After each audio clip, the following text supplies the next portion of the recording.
Well, welcome to the Alliance Française of Washington online events. And I am glad I'm the executive director. For those of you who don't know me, I'm Sarah, and my assistant Natasha, who's the cultural coordinator, will be speaking in a few minutes. What I'm going to do now, I'm going to talk to you a little bit about what's coming up. I have a few people to thank as well today, and I will do that in a minute. But first of all, I want to tell you a little bit about the fantastic month of March programmation we have starting soon as of March 3rd. And many of you may know that the month of March in Washington, D.C. is the traditional Mois de la Francophonie, the DC Francophonie Festival. It's every year. It's co-produced by the Smithsonian Associates and Alliance Française of Washington, D.C. in partnership with many embassies, of course, the Embassy of France, but many others like Lebanon, Serbia, Cameroon, Togo, Senegal, Haiti, and a few others, Belgium, of course, Canada, the Bureau du Québec, and a few more. So what we have coming at the Alliance Française on March 3rd, for those of you who like l'exercice de la dictée, dictation in French, it's very something that we do in France a lot. We will have it on March 3rd at 6 p.m. It lasts about an hour. There will be no grammar questions this time, like there was in the fall, but it will be on a text of Alain Mabancou, who's a fantastic writer. Then on March 5th, we will have a literary salon with a Chinese-Canadian author who writes in French, Ying Chen, and that's in partnership with the Embassy of Canada. And she will be in conversation with the journalist Thérèse Champagne, formerly from Radio Canada. On the 11th of March, we will be live, this time not with Canada, but with France, with a phenomenal woman, Noha Baz. She's a friend, but she's also an author, pediatrician, and a philanthropist, and she will be in Paris, although she usually is based in Beirut, Lebanon, and she's the founder of the literary prize Ziriab. She will be talking about a lot of the issues that take place in Lebanon, but also about books, of course. On March 19th, sorry, we will have the Poetry Night. It's our 4th edition. It's an initiative of Alliance Française Washington. And there will be about 15 countries reciting poems in French language or in the original language, and then in French. And then there will be an open mic session. So if you have a poem, if you write in French, or if you have a poem that you want to read in French, you're invited to come back on March 19th at 6 p.m. The next literary salon will be on Friday, 26th of March, this time with Haiti, with Kathleen Mars, who is an Asian author, and she will be on Friday, 26th of March at 6 p.m. Eastern Standard Time. And we do this year have the chance to have events organized for kids and teens with BD. You know, graphic novels are very hot in France. They've always been since Tintin and before that. So we will have one with Bureau du Québec and Embassy of Canada with Alex A, who's a Québécois graphic novelist, Alex A, and that will be for kids 5 to 11 years old. And then we will have 2 workshops. The one for kids 5 to 11 is on the Wednesday after school, 4:30 to 5:30. And then on the Saturday, March 13th, we will have 2 workshops, this time with a graphic novelist. Name is Joël EPM, and a graphic novelist name is Elians. And she'll have one workshop for the 10 to 13 years old and one for the 14 to 18. And now I will, if you allow me, I will thank the donors that have contributed to this event today. I really am happy to be able to thank Della Bankert, Florie Berocal McClung, Crystal Shiglinski, Mark Davis, Betsy Gibson, Melissa Labuta, Shari Logan, Maria Race, Jerry Ray, Michelle Roche, Jacqueline Rose, Bruce St. John, Laura Warnock, and Tracy Weister. Thank you very much for your generosity and for participating in this event tonight. So now we'll leave the floor to Natasha and Scott. Please, please, please make sure you're on mute, and I will mute myself too. Good evening, everyone. Bonsoir. It's a real pleasure to be able to talk to you, Scott, tonight. Welcome to Alliance Française, and thank you so much for joining in. Oh, I'm so glad to be here. Thanks for having me. I'm just delighted to do this. Wish I could be there in person. All right. Yeah, absolutely. Yeah. Well, I'm thrilled to talk about your book. I'm sure we are all very excited to be transported to Paris and to hear about your experiences there. But before that, let me introduce you to everyone. So, Scott Carpenter is an author and a professor at Carleton University in Minnesota, where he teaches creative writing and literature. He is a winner of the Mark Twain House Award and the Minnesota State Arts Board grant. Scott Carpenter wrote other books, and he's the author of Theory of Remainders, a novel, and of This Jealous Earth stories. And in French Like Moi, Scott Carpenter walks us through his everyday life in Paris as a foreigner, trying to fit in. And it's a hilarious read.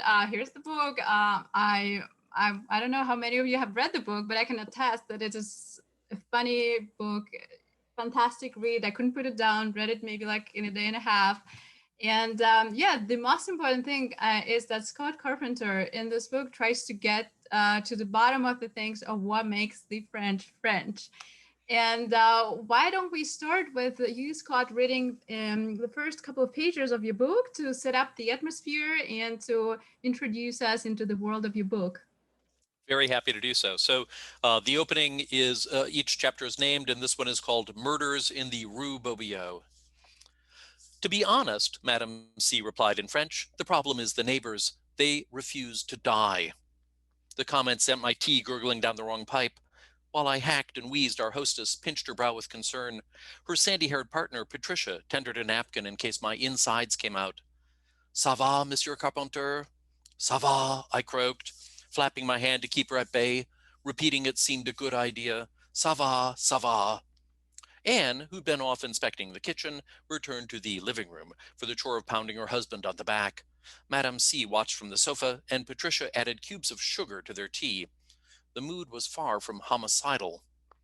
This kind of situation occurred with distressing frequency in Paris. I'd start a conversation on one topic only to find it veering into another. While I squinted at the butcher's explanation about cutlets, the road would somehow fork off to plumbing. At the post office, I'd be learning about airmail options, only to feel the clerk had hairpinned to the subject of Etruscan pottery. Swerves like this generally meant I'd misunderstood some crucial word, had careened off the conversational cliff, and had gone airborne for an undetermined amount of time. So, when Madame C. mentioned murder as the reason for selling her apartment, I recognized the floating sensation and braced for impact. Where, I wondered during the fall, had I gone wrong? After all, the verb mourir had definitely whizzed by, calling to mind the deathiness of mortgages and mortuaries, and I was pretty sure she'd said something about neighbors. Of course, there'd been a slew of other words too, some of them possibly significant. It's always hard to tell which parts of a language are the engines and axles and which are the hood ornaments and air fresheners. Sometimes, if you play along, you can avoid a crash landing. So, why do you suppose that is? I said. I mean, why is it the neighbors won't? And here I made a rolling gesture with my hand, inviting Madame C. to fill in the gap with a clarifying comment. She shrugged. It was inexplicable. Monsieur and Madame Potard were old and infirm, but they simply refused. You mean they refused to... My hand swirled. They refused to partir, she said. That is, to leave. Like to an old folks' home? No. Her look went steely. To the grave. Thank you. Thank you. This is great. It's such an intriguing beginning. And well, I'm not going to reveal anything anymore for those of you who haven't read the book.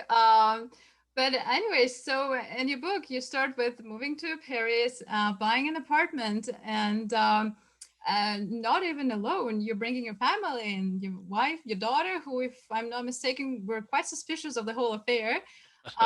So it's a big decision and it's a big risk even, right? So my first question is, why did you decide to move to France, and where does this love for France and French language comes from? Yeah, so those are two interesting questions. The decision to move came from the number of times we had already gone to Paris. So I teach at a college in Minnesota. I often run a program in Paris, and I was always dragging my family to Paris, and we would live in utter squalor. We would find these ratty little apartments furnished with like IKEA furniture, if we were lucky, sometimes like plastic lawn furniture. And I think I realized that I was pushing my luck, and I was not going to get my family to go along with this any longer. And I thought, okay, that's it. We have to take this step. And it coincided with a sabbatical that I had, and we decided to take the plunge. But the second question that you asked is actually a little trickier. I mean, because it reaches further back. Why would I be doing this in the first place? Why this infatuation with French? And I have to say, it's a little bit of a mystery, because I was forced into French at a young age. My parents always seemed to put me in schools where French was being taught, in elementary school and beyond. And I was so sick of it at the end of high school that I swore to myself I would never, ever take another French class in my life. I was like done with it. And then, the way these things go, I ended up missing it a little bit, and found I took one last class. I thought I'll round it out, take a literature class at university. And I was just lost after that, right? I got sort of sucked into it. And then it was study abroad, and it was, working abroad, and things like that. And I have to say, actually, I didn't initially love the city of Paris. I'd spent my first times living in France in the Southwest, and I liked the provinces. I found Paris a little bristly, a little difficult. But then over time, a lot of my work moved up there, and I really fell in love with the place. Okay, well, yeah. Well, thank you. And so your book is entitled A Midwestern in Paris, right? And I see in chat there's someone else here from the Midwest who has a question. So would you tell us, why did you write a book about Midwestern in Paris, not just like a American in France, for example? Is that important? Yeah, actually, I think it's very important. Part of it is that they're polar opposites, right? Paris and the Midwest. And part of it is when people think of Paris, they're thinking of all of the cliches, right? It's the Paris as the city of romance. It's sensual, it's erotic, it's exotic, it's cultured and sophisticated. And when people think about the Midwest, well, they actually don't think about the Midwest very much, right? And if they do, if they're pushed, they think about, sort of stolid, solid, plain-spoken, nice, all of these sorts of things. And so these two entities really occupy these opposite extremes, I think.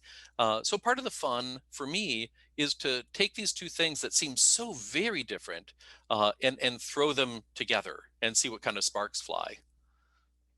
Yeah, I see. Well, speaking about stereotypes, you talk about the role of cliche and stereotypes a lot in your book, right? So, are there any sort of good stereotypes? Could they be helpful in any way at all about Paris? And on the other hand, how do you avoid not falling into the stereotypes, which you do really well in your book? Maybe can I do both of those things very well in my book, right? Avoiding them, but also falling into them. So I think there's one of the reasons we fall into stereotypes is that there is truth to them. I mean, Paris is a magnificent city. It's a beautiful city. It is a high-class city. It's one of the great world capitals. It's a crossroads of all of these, various nationalities and classes and everything else. But it also has garbage, it has beggars, it has all sorts of things that tarnish that image a little bit, or actually I would say add some texture to it that make it a more interesting place. So cliches are always like stereotypes. They're simplified, very simplified versions of whatever they represent. And to simplify, you have to round off all of the interesting edges. So part of the job of this book is to try to restore the edges, to crack through the shell of cliches. So I think that they are partly true. They're also sort of helpful. They can be an obstacle, though, because Paris is the city. It's the best known city in the world, right? Everybody knows the city of Paris before they go. They have seen it in movies, they've read about it in books, they've seen it in advertising. It's stamped on their handbag. It's everywhere. So when they arrive in Paris, they're less there to discover this new place than they are to confirm the ideas that they have of this city that they've always heard about. It's like, yes, that's the Eiffel Tower. I was like, oh, there's the Mona Lisa. It looked better in the book. It's not as good in real life. So they're kind of checking these things. And it takes a while before you can peel all of those things back and get at something a little more authentic and interesting, I think. Yeah, exactly. And there's this passage in your book, which I absolutely loved reading, about you breaking through the social crust. I just love this phrase. Anyways, can you maybe read that passage for us? Yeah, happy to. So this is from the chapter called La Modification, La Modification. And it has to do with once we've settled into the neighborhood and I'm starting to get, I guess, my sea legs and feel that I'm maybe I belong a little bit. Repetition forged relationships. The newspaper vendor knew what to ring up before I made it through the door. The bakery lady and I played a little game each day where she'd ask what I wanted as she reached for the object of my desire. The barber checked to make sure I wanted the same cut as last time. Even old Monsieur Potard, his unblinking eyes magnified by the glasses, sometimes uttered a greeting in the hallway. I'd finally broken through the social crust. The neighborhood was turning into my neighborhood. You could hear it in the way people greeted me. No dictionary can capture the endless permutations to which the word bonjour is subject. Now clipped and cold, now playful and filled with song, these two syllables can tell whole novels, the vowels alone containing 1,000 shades of meaning. I was getting the whole symphony. Yes, Paris changes. The proof was that the neighborhood had absorbed me. I celebrated this victory one day with a long stroll across my territory, all the way through Chinatown, coming out close to the ring road where I stopped in a cafe for a beer. It was twilight when I headed home, one of those cloudless evenings when the breeze is hot but dry. The sky had gone purple, a couple of the bolder stars already glinting. The universe stretched overhead, heavenly bodies bound by invisible strands, like the woof and weave that envelop us all. It was one of those moments when you feel you are part of a vast communion of souls. I passed a young woman on the street, and out of nowhere she uttered bonsoir. Not the impersonal shopkeeper version, but something more fragrant and familiar. We're all in this together, her tone said. We are human beings on a common adventure. I walked now with a lighter step. Sometimes the heavens aligned, things could fit. Two people crossing paths on a sidewalk in a huge city could sense their shared humanity, the fleeting pleasure of intersecting lives. Bonsoir, another woman called from the darkness. It was catching. I glanced back and we exchanged a smile. Bonsoir, I sang, infusing the word with emotion. You are fresh and beautiful, my greeting communicated. In another life, who knows what might have been? The moment was ripe with possibility, and its passing would remain with both of us forever. Bonsoir, a third voice rang out as I danced ahead. This girl was heavier. She wore a leather skirt, and her fishnet stockings led to stiletto heels. Then I understood, and my shoulders rounded. As night fell, the prostitutes had slunk out like cats. Yes, thank you very much. And well, yeah, this also shows how the thread of the unforeseen, the surprise, the unexpected sort of goes through your book, right? A lot. And that's what I liked about it. And you don't expect to control everything. You just let it go. You let yourself be led and discover things and be surprised, right? So I think it's a very good tip for anyone. And I think someone was asking actually advice for traveling, for anyone traveling to France or any foreign country. Actually, maybe can you talk a little more about that in your book? Any other? Yeah, I mean, actually, it reaches back to the very beginning of the book. I mean, the reason for writing the book, the idea had come to me in the midst of a total absence of surprise. So I was helping a group of American tourists in southwestern France, and it was one of these hyper organized visits where the guide was telling the driver, oh, stop at the next corner. That's where we always take the picture of the geese. And they would show us these folkloric dances that are only performed for American tourists and things like that. And the second to the last day, we stopped at a farm to see how foie gras is made. And you know how they do that, right? It's a funnel that goes into the gullet of the goose, and then they shove down all of this grain. And that's when I had this like epiphany, and I thought, man, that's what they've been doing to us for the past 10 days with cliches and stereotypes, right? They put a funnel in our brain and they've just been shoveling it in. We got back to the hotel that day, and people were putting away all of their trinkets and goose paraphernalia at the hotel. And suddenly there was a hue and cry, people running up and down the hallways, because while we were out, the hotel had been burgled. Somebody had come in and ripped the safes out of the walls, and people had lost their money and their passports and their jewelry. The hotel owner was, wringing his hands, and the gendarme came out and, came out toppled out of their car like clowns at a circus. And I loved it. I liked it so much because it was the only real thing that had happened to us during the 2 weeks. And that's when I realized that I like it when things go wrong, and I like it when things surprise me. And so I tried to transport this idea to Paris a little bit, with the idea that that it's a city where at first blush it's hard to have surprise because people think they know it so well, but it's actually a city that is filled with surprise. It's a machine for generating surprise. True, that's true. And that's why I really liked reading your book, because it's a pleasure to follow you in your book and find yourself in it. Not sort of like, oh, I've been to that street, but more like, oh, I've been to that situation. Like I could Right. relate to so many of them, like the visa stuff and Yeah. other things. And for example, I really liked you talking about the notion of the attitude towards knowledge and education, Right. and how it's different in America and France. The French sort of obsession with detail and history and dates, and the American tendency to sort of understand the whole idea, right? And not really bother themselves with the unnecessary details. Right. So maybe can you talk a little more about that? Yeah. So in the book, I compare it to two different kinds of painting.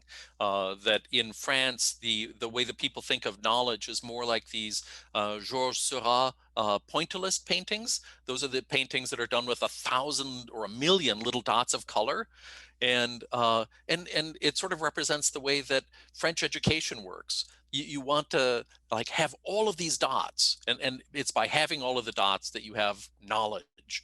And Americans are much more like Monet. They like these big, kind of watery, broad sweep ideas. It can be a little blurry, but you get the gist of things.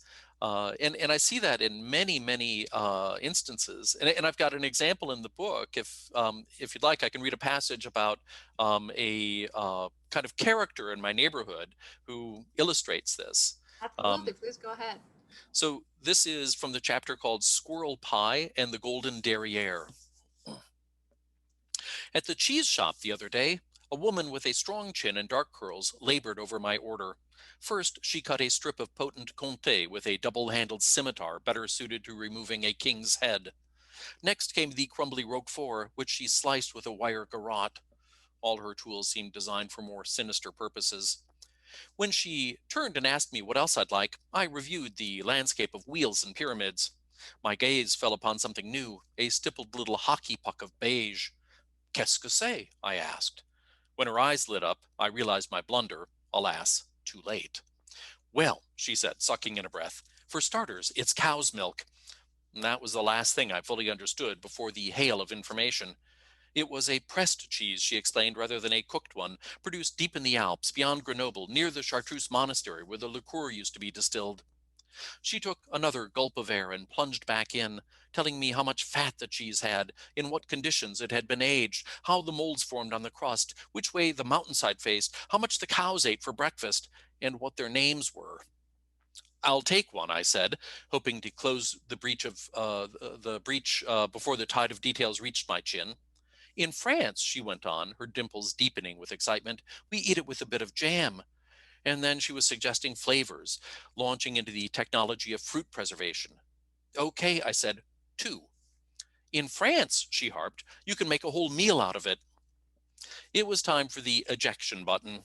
I patted my pocket in mock surprise and pulled out my phone, pressing it to my ear. What? Then I forced my eyebrows up and spaced out my words.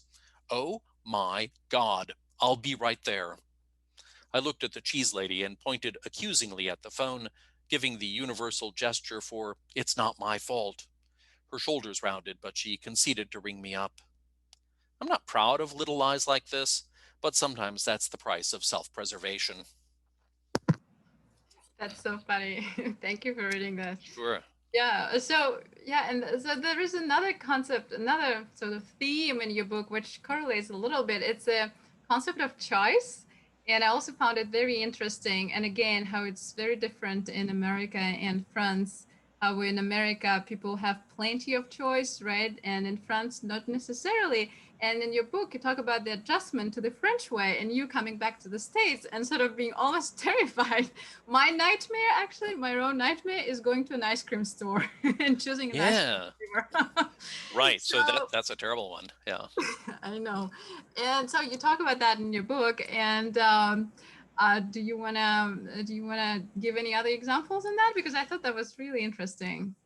Yeah, so I mean, in the book, I talk about, for example, the way in certain restaurants, right? You go and like the menu is quite limited, and that's typically a good thing. In the book, I talk about one restaurant I go to where you open up the menu and it basically says you can eat here or not.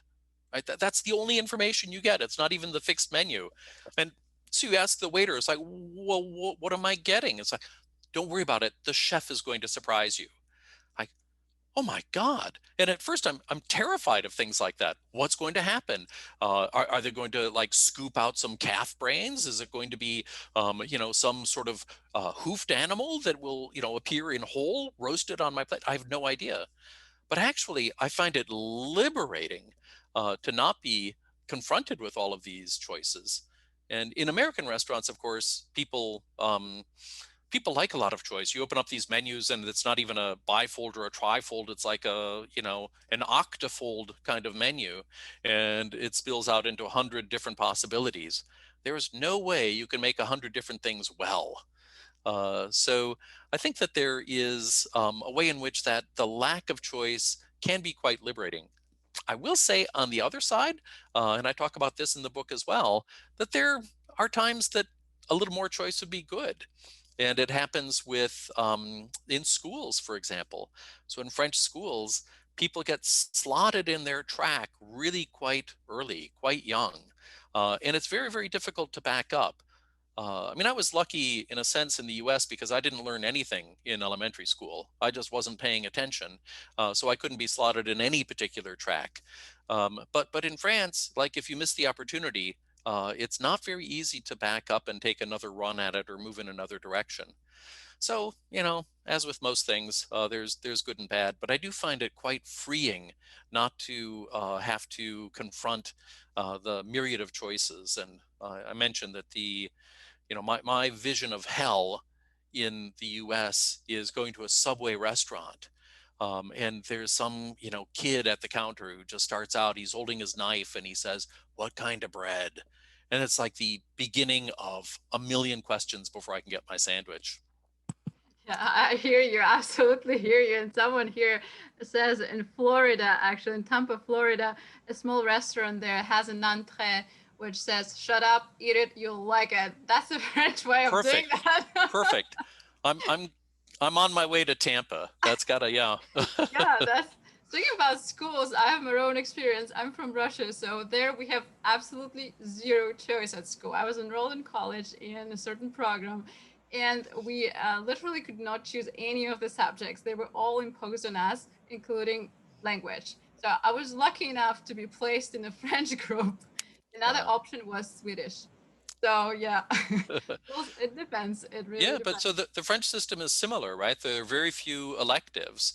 And I always have a hard time describing so I teach at a liberal arts college, and I have a hard time describing that to friends and colleagues in France. They just can't get their mind around it when I say, oh yes, we have somebody majoring in French is also taking biology, and maybe they're taking some history. And it's like, why are you letting them do that? Why are they wasting their time doing that? So, yeah, I don't know.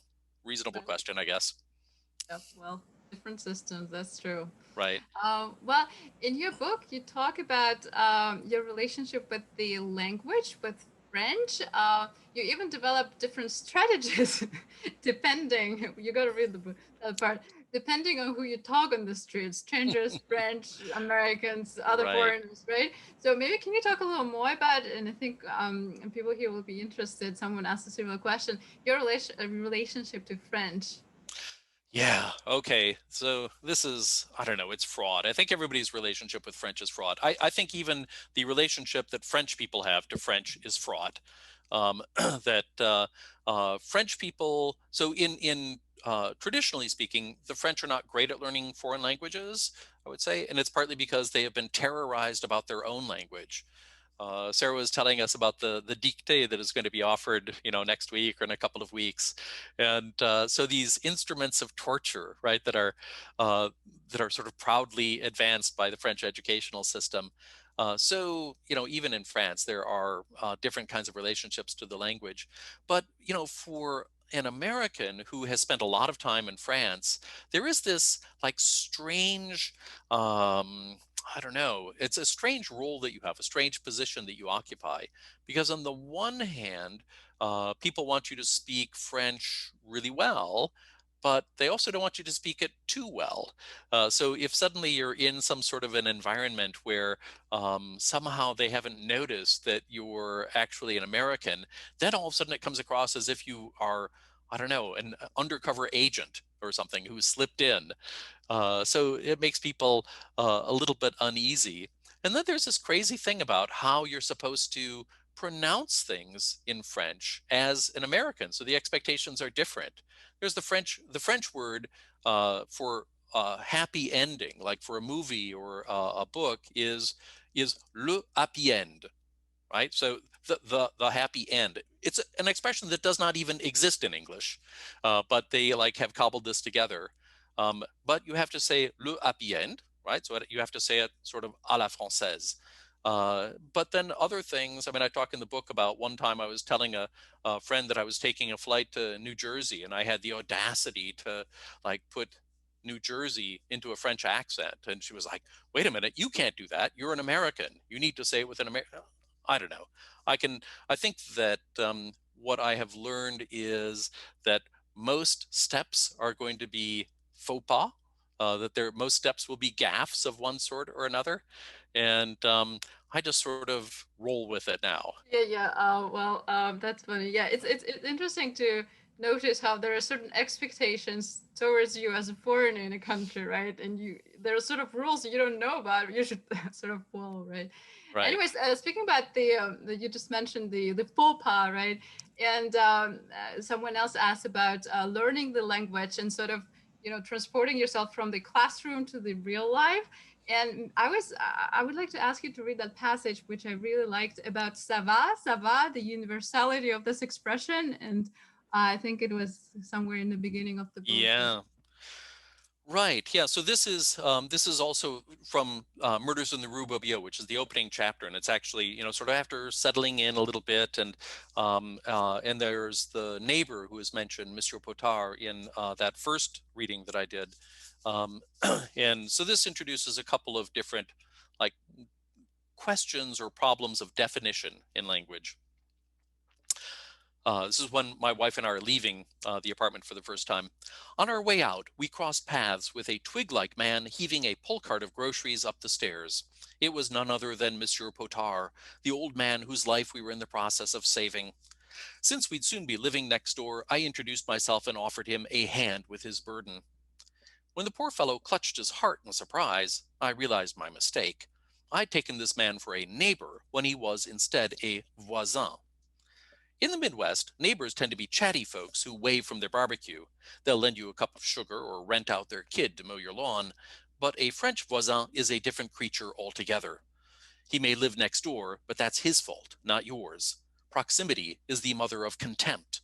A good voisin should leave you the hell alone, and the best voisin is a dead one, especially if his passing allows you to purchase an apartment and blow out a wall. Which explained why my offer of assistance pushed Monsieur Potard to the brink of cardiac arrest. I leaned forward. Ça va, Monsieur Potard? Oui, he croaked. Ça va. Ça va. It goes. This expression is the Swiss Army knife of the French language. When used as a question, ça va, the phrase contains its own answer, ça va. Moreover, it can bat away any query slung in your direction. Should a pal inquire how your weekend was, you can shrug and say ça va, which means it was okay, but nothing special. If the rental car guy asks if you'd like a green Renault, ça va will again do the trick, communicating that the vehicle will be satisfactory. Should someone offer you a second serving of calf brains at dinner, you can pause, reflect, and say ça va, merci, which translates as I couldn't eat another bite, thank you. And if ever the questions get too hard, who's the president of France, how do you like your eggs, there's a special peremptory version that goes, oh, ça va. You hold up both palms at the same time, and this means enough with the questions already. The phrase has no English equivalent, which is a common manufacturing defect in French. Even simple things have a way of turning strange. For example, un car is pretty obviously a car, until it turns out to be a bus. Un coin is not a coin, but a corner. And the word actuellement doesn't actually mean actually. It means at present. French is filled with elephant traps such as these, deep pits masked by foliage, with stakes pointing up from the bottom, ready for foreigners to shish kebab themselves as they topple in. Some of the pits get rather crowded. How is it down here? The newly impaled ones ask. Oh, someone drawls from the darkness. Ça va. This is hilarious. I absolutely love this final passage. This is so funny. Yes, thank you. So my question is, did you have a moment when you realized that the book was dominating your life? Like when you started doing things for the book, like putting yourself in a situation which would be interesting for the book, and how much was just happening to you. And this is together with this question who was sent to me by Leslie, and she was also asking how much time did it take you to actually write the book? Oh, well, two very different questions. But so the first one is, yeah, I mean, there's a strange way in which at first you start working on a book and you're kind of like dragging things from recent experience. And then all of a sudden you start like looking for things because you just become attuned to opportunities. So there are all sorts of crazy things that happen in the book. But, you know, there are everyday things that are happening to you while you're writing the book. And you think, oh, you know, I can either tap that and I can describe it. Maybe I'll actually push it and see what happens because it'll be good for the book. I think the one that really, that I really undertook because of the book was the chapter on the catacombs. Right, so lots of people in France have visited the public catacombs. It's this ossuary. The entrance is at Denfert Rochereau, and you go down, and all of these bones are stacked, and they come from cemeteries that were closed at the end of the 18th century. But there are about 300 kilometers of underground quarries. So the catacombs were originally rock quarries. They'd extract limestone, and that's what like Notre Dame is built of, is limestone that was quarried from the city. And so these things are closed. You're not supposed to go there, but there's a secret society of cataphiles going into these catacombs. And I had this opportunity to go. I thought, man, I need to do this for the book.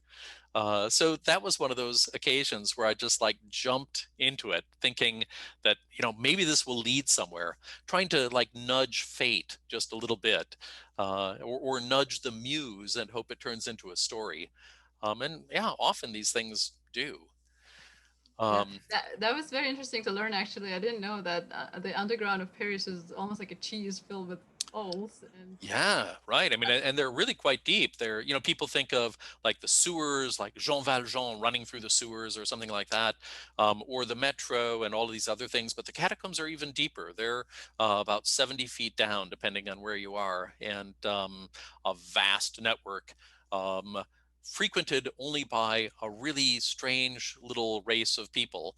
I mean, these cataphiles who are fanatics about spelunking underneath the city of Paris. right.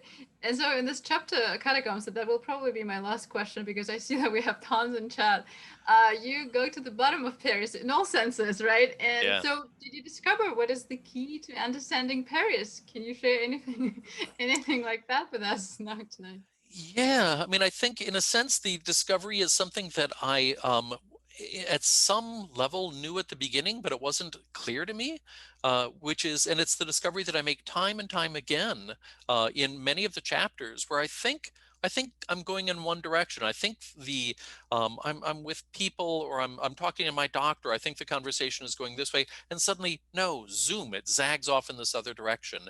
I'm, going to the store to return an item. I think it's going to be a simple thing. Suddenly, zoom, no, it takes off in another direction.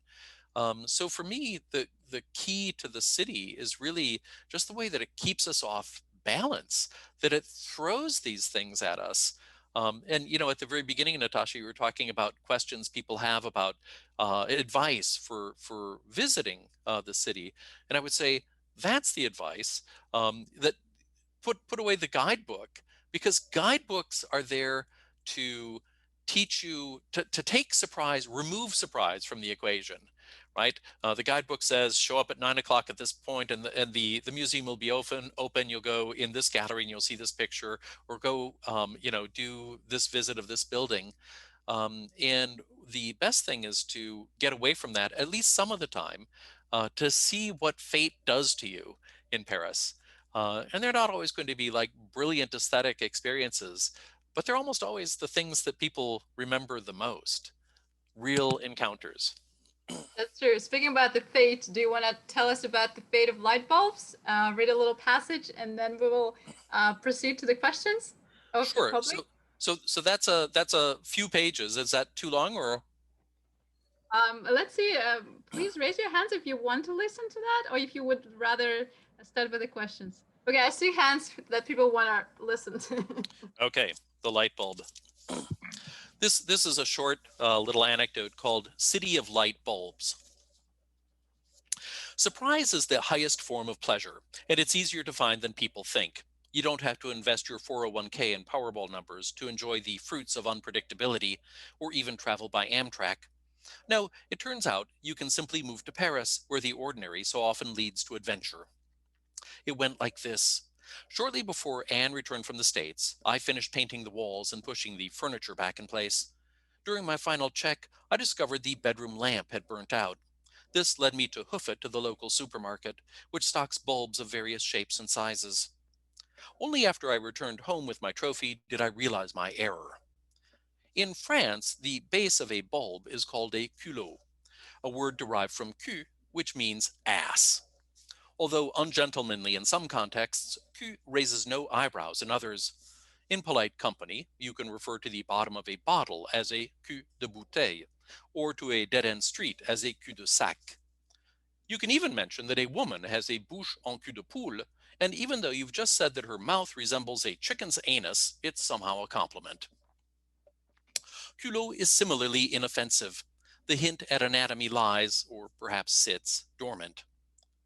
Your standard light bulb in France is available in two different asses.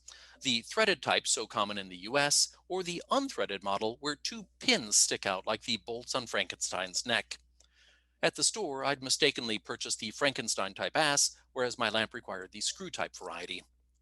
Back at home, the solution would be straightforward. You would exchange the thing. After all, in the US of A, the customer is always king. In France, though, it's best to remember how royals occasionally wind up with their head in a basket. You should expect a little roughing up.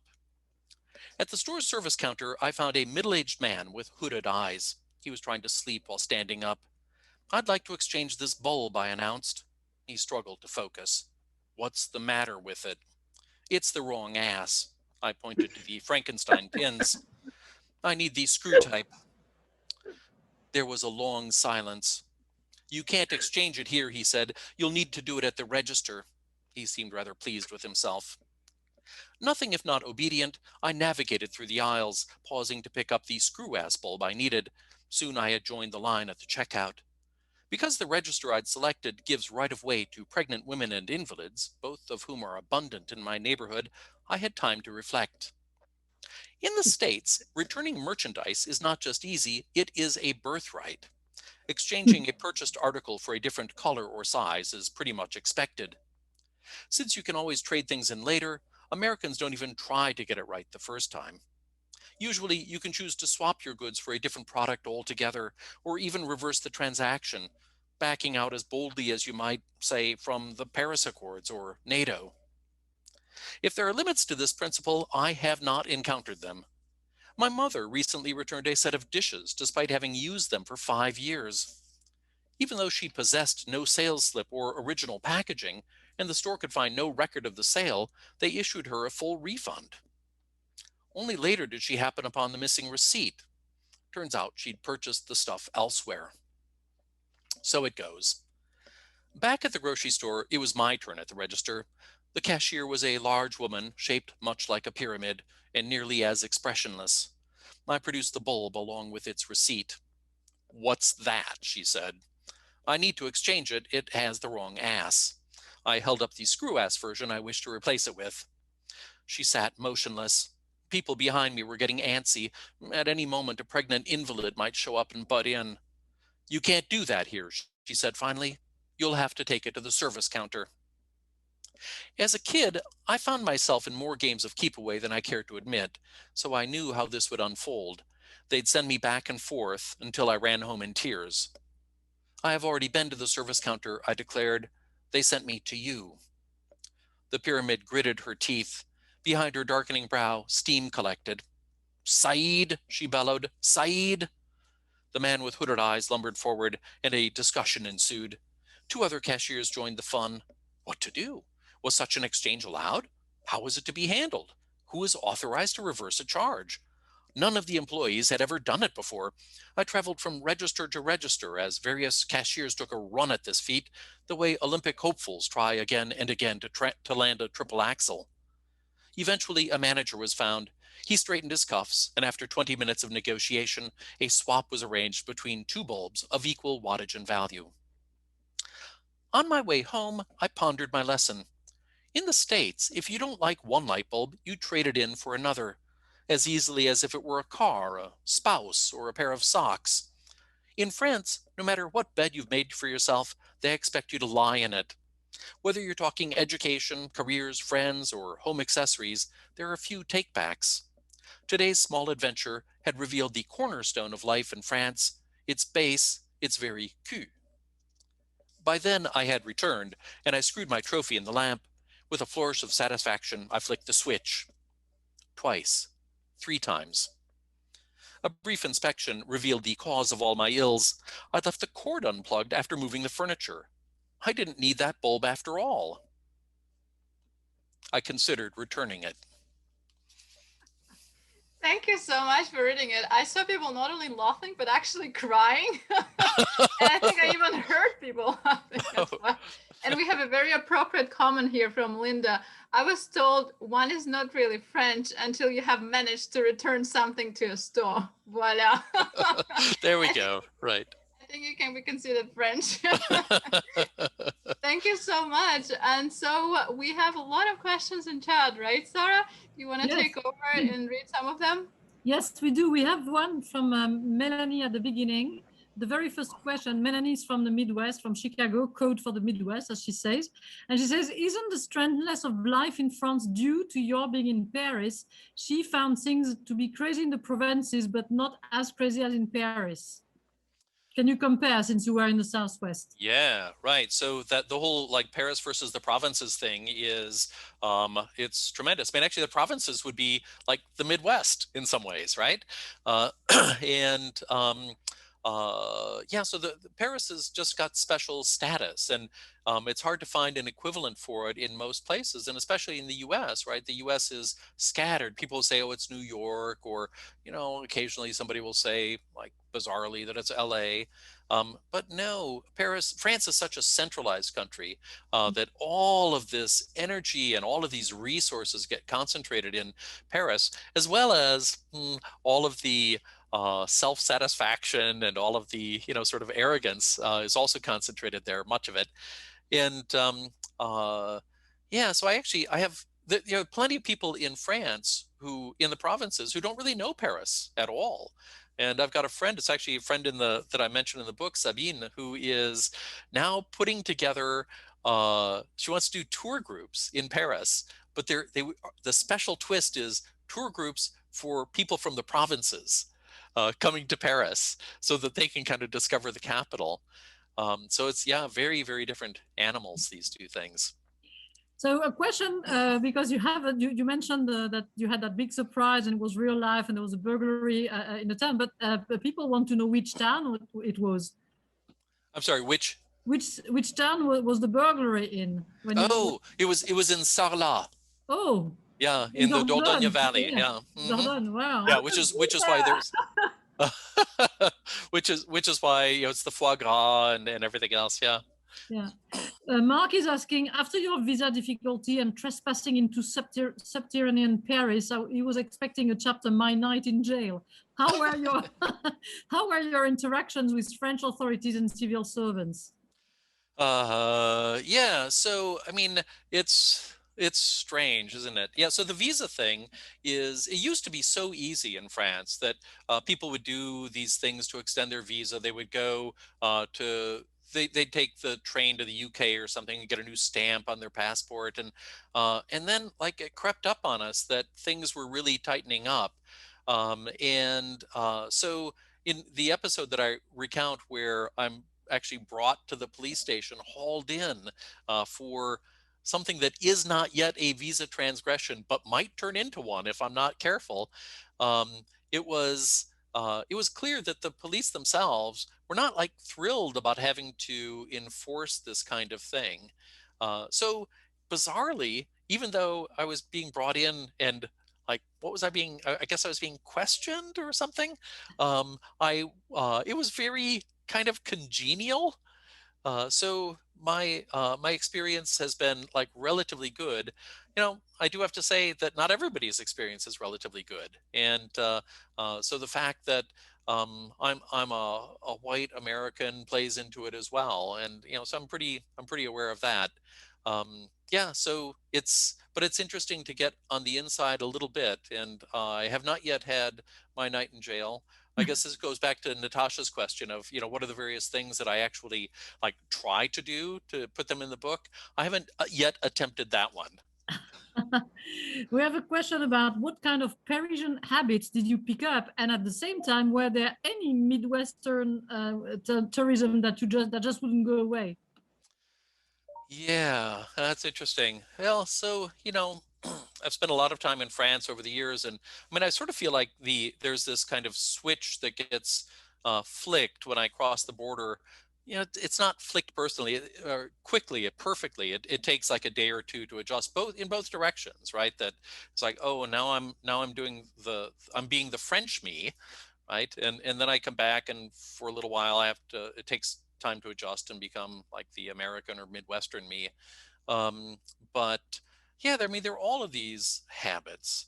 And I mean, it's sometimes very simple things. It's the way, the distance that people keep from one another when they're speaking, right? In the US, we like to have, give us room, give us room. And in France, many places in Europe, right, people speak, they're quite close together when they're speaking. It's also not shouting in restaurants, right? There's this, you can always tell when, so, and even different things about the way that you carry your body, you just kind of like get into the sync of what is going on around you. It's a little bit like Woody Allen's movie Zelig or something. It was like this chameleon thing, and you merge in. So yeah, and I think that the times that I like make missteps are usually right after I'm sort of fresh off the boat, so to speak, and haven't yet fully made the transition in one way or the other. They do say, I think it was Samuel Johnson who said, those who speak many languages end up never speaking any language correctly. And I think that's also true of cultures, right? Those who adapt to many cultures are never perfectly like at home in any one. It just teaches you to be a little bit foreign in many different places. Well, yeah, I agree to that actually. It's because you end up being there's a concept called like a third nomad kids, like Right. so that something. But I must say that one of the pet peeve of French people coming to the United States, or being in France and having Americans eating in the restaurant and the table next to them, is having to listen to every single thing that the Americans say, and then they end up not knowing them. They're still a table apart, and then they will go away, go back home, having listened to the life story and all the issues. And so this is something which is very strange for French people. Somebody asked if you still live in Paris. Well, I mean, right now I'm living in St. Paul. So there's this, I don't know if you've heard of this thing. There's a thing going around called COVID. And so it's actually restricted us a little bit in travel. And of course, France is like super locked down right now. So my apartment is there. I've got friends who like stop in occasionally, or if they're coming through town, they'll stay there. But yeah, so I'm kind of on ice at the moment. Let's see if there is another question. And Natasha has put that there. There was, I think, a question about somebody wanted to really dig into the language. I'm trying to find it again. It's at the beginning. Yes. So I think it was Tracy, right? Yeah, it was Tracy. Tracy asked, can you explain exactly how you make the journey from language use, like it was forced upon you by your parents, obviously, language use and acquisition, that is from formal classroom French to le français quotidien that we speak in France? That's something that she'd like to know. Yeah, so this is a question that interests me a lot, right? So I have this responsibility with my students, where on campus I'm teaching them in the classroom, and then I'm easing them into this transition because I'm often leading our program in Paris. So they're coming to a total immersion experience, and trying to figure out how best to prepare them for that. And so there are little things that one can do to try to ease that transition. But I think the single most important thing is simply being parachuted into that location, right, where you need French to survive. The big difference between classroom learning and learning in sort of on site is that in the classroom, you might teach somebody how to say, "I would like a glass of water," and they'll say, "Je voudrais un verre d'eau." And, if they can, they'll put it together, but they're pretending they don't really want a glass of water. They just had their water, they just had their coffee. They're only saying it because it's the exercise. And they'll then say, "I would like an orange, I would like a watermelon, I would like a car, I would like an elephant." You just do the drill. They don't want any of those things. Whereas when you're in France and you're thirsty, you need to be able to say it. So it's terrifically motivating to actually have the need for these things. So, our students go and they live with host families, and from the time they wake up in the morning until the time they go to bed at night, they're using it. And they're using it not because it's part of some drill or exercise, but because they need it in order to get through the day. And I think that's when, it takes maybe 2 or 3 weeks. And then I see this snap in the students, and suddenly they're interacting, and it's coming much more naturally. There is something, a comment here that is important, I think, for you to have, because it's a heartwarming comment for everyone. Somebody thanking you, Scott, and all of us, because it is the more fun that Brenda has had since the beginning of the pandemic. So thank you so much on behalf of Brenda and of all of us, because me too, I found myself laughing and I was on mute, and I know that I heard some people laughing, and so I don't know if I should feel good for me or just terrible for Brenda that, this is the highlight. Oh my gosh. Yeah, well, this is true because we need laughter therapy right now. Yeah.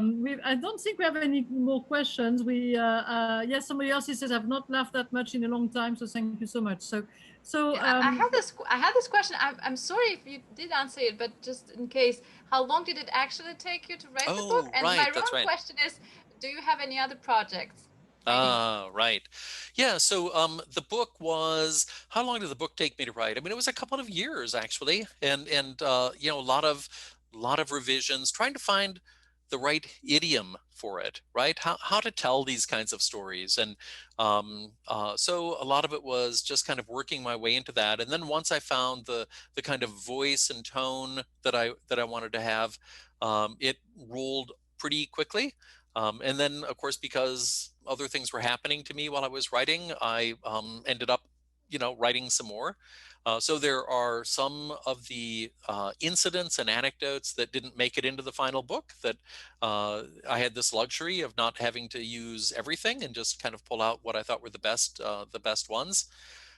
There's some talk about trying to have the book translated. So there are some discussions about translation of it, which would not be me. I mean, it would be somebody else doing it. But I think it would be a very difficult book to translate, but we'll see how that goes. Always possibility of French Like Moi encore, right? So a kind of a sequel. At the moment, I'm working on a novel that is, like getting close to completion. So I will say that there are not many good things about the pandemic, but one good thing is that it has left me with large blocks of time, so that I've been able to work on my writing projects. I wonder whether because I haven't, okay, I haven't watched the series that everybody's been asking me about. All of my American friends about Emily in the City or something like that. Yeah, Have Emily you in watched Paris. it? Emily in Paris. Have you watched it? Because I told them the reason why I don't want to watch it is because I'm afraid it's going to be full of cliche, and I'm so tired as a French person of all the cliche, because I want people to know France as a modern country, Right. not as steeped in the past. And so, did you watch it?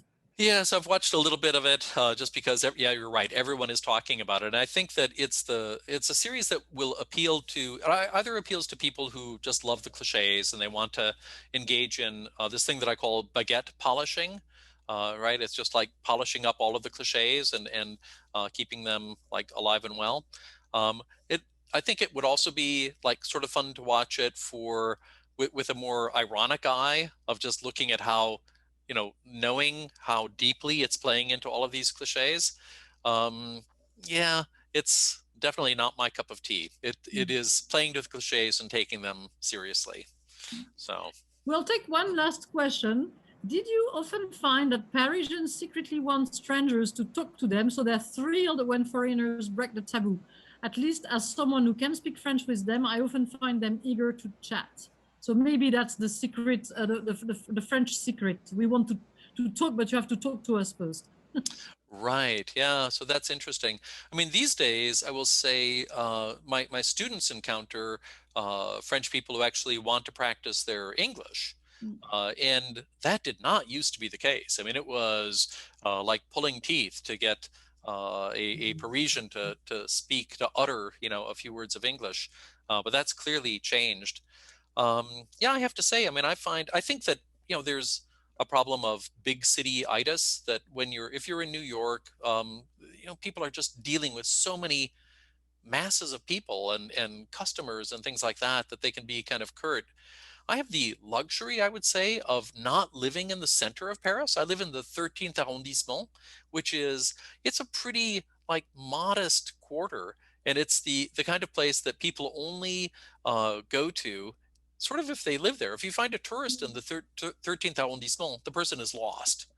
And so there, I do find people quite willing to chat. And I mean, I love like giving myself little missions of things that I hate doing in the States, right? Little chores of I have to go and buy a light bulb or something. Like in France, it's like, okay, I wonder what this will turn into. And usually it turns into something pretty interesting. Thank you so much for all of these questions, and I see people, in the chat actually giving everyone advice about to watch something else than Emily in Paris, so Lupin and 10%. Yeah, Le Tunnel and The Lupin, Tunnel. those are I both, put yeah, I put the Tunnel because I finished binging the 3 yeah, seasons. It was quite impressive. yeah, quite good. And it's very nice because you can see the interaction between the Brits and the French and the cliché as well. Right, So right. that was quite entertaining, actually. Well, thank you so much, Scott, again, and hopefully maybe for your novel we will be able to have you in person. Whenever it's published, whenever That would be great. Over. Well, So thank you so very much. It's been a delight. I hope people enjoyed it. And yeah, so if you like the book, just mention it to your friends. We will. Natasha, well, thank you so much. Thank you so much, Scott. And I see people, I put the link to the book in the chat, and I see that people are really looking forward to read it. Those who haven't yet. Well, thank you again so much. And hopefully, hopefully we'll see you in person sometime Likewise. in the future. Yeah. Thank you so much. Thank you. Bye. Bye. Bye. Thank you. Good night, everyone.